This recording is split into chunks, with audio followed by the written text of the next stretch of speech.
Il y en a qui sont levés, je donne un terrain. Bah, il s'est dit qu'il faut que je touche le cœur du pasteur parce que je sais que papa là, il a les codes. Papa là, s'il prie pour moi, ça a marché. Donc, j'offre 20 millions. Pourquoi? Parce que parmi tous les nombreux fidèles, il veut se faire remarquer. Likez la vidéo et abonnez-vous afin de ne pas rater nos prochaines publications. On y va.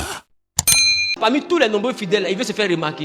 Donc, il s'est dit que si je donne beaucoup, il va me remarquer. C'est le religieux. On ne cherche pas à se faire remarquer par un homme de Dieu. On cherche à se faire remarquer par Dieu. Tu aurais atteint l'objectif si ton cœur était vraiment de faire l'œuvre de Dieu quand tu donnais les 20 millions.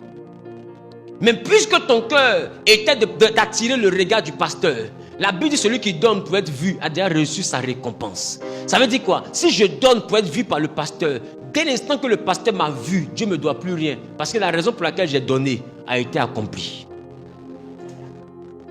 Et d'abord qu'il te voit, non? Il t'a vu. Tu as été exaucé. Donc Dieu ne te doit rien. Et toi, tu estimes que c'est à Dieu que tu as donné. Non, ce n'est pas à Dieu que tu as donné. Tu as donné pour que le pasteur te remarque. Rappelle-toi de ton intention quand tu donnais. Tu dis, j'arrive pas à le joindre. Si je donne ça, au moins je pourrais le joindre. Tu as donné pour le joindre. Est-ce que tu as pu le joindre ou pas? Si tu as pu le joindre, mission accomplie. Fin de l'offrande. Et Dieu ne te doit rien.